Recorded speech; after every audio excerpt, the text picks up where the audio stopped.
if we remain confined to planet Earth. Sooner or later we will destroy ourselves. Events of all kinds are studied in history because of their impact on the world. The way we go about our daily lives has been impacted by these occurrences, and the world as we know it would be unrecognizable without them. Reporters and journalists put forth an effort to demonstrate the significance of these events. But should the general public be aware of what's going on in the world? However, sometimes these occurrences aren't uncovered until it's too late. Someone has recently noticed an irregularity and informed the American public that something has been discharged into their environment. Unfortunately, the identity of the mysterious narrator remains unknown. What is it that the government is trying to hide from us? What sort of effects will it have on people's lives? Stay with us till the end of the video to know. What's the reason for invasive mosquitoes descending on California? There are two invasive mosquito species in California. Both have the potential to spread throughout the state. According to the state's Department of Public Health, both invasive species of mosquitoes are daytime biters, which is different from most local species. Both species are small, black mosquitoes with white stripes on their back and on their legs. They can lay eggs in any small artificial or natural container that holds water. Government health officials announced online. In 2013, the Aedes aegypti mosquitoes were found in California for the first time. The UK-based pest management company Occitec issued a media advisory this week reporting the release, stating that they have rapidly spread in even more than 20 counties across the state. Federal Centers for Disease Control and Prevention states online that because aegypti mosquitoes live near and prefer to feed on people, they are more likely to spread to the viruses than any other types of mosquitoes. Numerous counties in California were shown to have Aedes aegypti mosquitoes on a map updated last week. In what way are GM mosquitoes controlling aegypti mosquitoes? To combat malaria and West Nile virus, scientists have developed genetically modified mosquitoes. A gene is a fluorescent marker that can be seen only under a certain red light. Using this method, scientists can now detect genetically modified mosquitoes in the wild. Laboratories created genetically modified mosquito-developed eggs. These eggs have the gene for the fluorescent and self-limiting markers. The self-limiting gene is introduced into the mosquito eggs that are genetically modified and then released into the environment.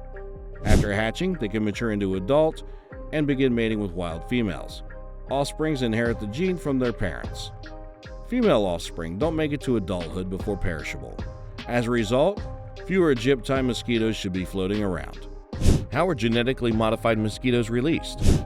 The EPA has given the green light for the release of 2.4 billion genetically engineered mosquitoes in California and Florida. According to Occitec, a biotech company, their mosquitoes will be non-biting male Aedes aegypti species that are genetically modified to generate solely healthy male offspring. As a result, the invasive Aedes aegypti, which may spread diseases, will be reduced in number. According to Occitec's proposal, populations of mosquitoes will decrease as females perish, while males reproduce and pass on the self-limiting gene for the following generation. Although these illnesses have not yet spread to California, the increasing population of invasive insects throughout the state have been identified as a potential threat. Occitec CEO Gray Franson says that given the growing health threat this mosquito poses across the U.S., we're working to make this technology available and accessible. These pilot programs, wherein we can demonstrate the technology's effectiveness in different climate settings, will play an important role in doing so. Also, the mosquitoes will have a genetic identifier that will allow researchers to quickly distinguish them from mosquitoes in the wild. According to the corporation, the program is continuation of a pilot study approved by the EPA in 2020. 144,000 genetically engineered mosquitoes were released by Occitec in the Florida Keys in the year 2021. Also, mosquitoes were introduced in Brazil with the promise of a 95% Aedes aegypti would be eliminated within 13 weeks thanks to the technique. It's ingenious, Mustafa Dubon, general manager of the Vector Control District and a medical and veterinary entomologist, tells Mashable's Mark Kaufman. They're using male mosquitoes to spread the pesticide so they don't have to pay someone. Nature is struggling against itself. Critics, though, aren't so sure that the insects are risk-free. Yet the public is being asked to trust the Occitec's experiment will work and no genetically engineered female mosquitoes will survive.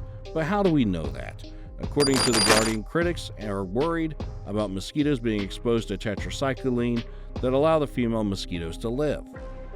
According to Lisa M. Krieger of the Mercury News, proponent of the mosquitoes claim they rarely migrate over 500 feet from their birthplace. As per EPA rules, the mosquitoes can't be discharged within 500 metros of water treatment facilities, nectarine and peach growing areas, or poultry and pig livestock producers. Yet there are many who argue that the more research needs to be done in the careful monitored settings. Genetically modified mosquitoes cannot be retrieved once they're released into the wild. Instead of plowing ahead into an uncontrolled open-air genetic experiment, precautions should be taken. Is the expansion of mosquito population environmentally disruptive? Since Aedes aegypti populations in California have been on the rise, the business planned to release modified bugs to help bring them under control. The California Department of Public Health reports that the species has spread to 21 counties across the state. Mosquito populations have expanded due to the state's terrible drought, which has led to low water levels in sluggish, stagnant streams and less rain to clean water systems. As a result, mosquitoes thrive in and around human settlements.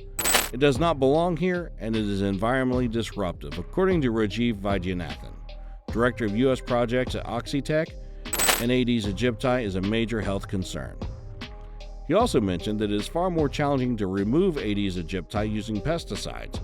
Butterflies and bees are out during the day. That makes it very incompatible with traditional mosquito control. Vaidyanathan said the friendly male mosquitoes produced by the company come in the form of eggs ready to be deployed in a simply add water device, which could reduce the high expense associated with mosquito control. California's Department of Pesticide Regulation has yet to confirm the project. According to Vaidyanathan, every single larva that is our gene developed into an adult male. In other words, no females emerged. In March, the EPA determined that the test was safe for both humans and the environment, although they did place restrictions on where the mosquitoes may be released, saying that they could not be placed near any sources of the antibiotic tetracycline, which could be used as a countermeasure. Each genetically modified insect is endowed with a flag gene that allows researchers to distinguish it from the wild counterpart, and the experiment will be closely monitored to ensure its success. It seems the pilot is still meeting some opposition.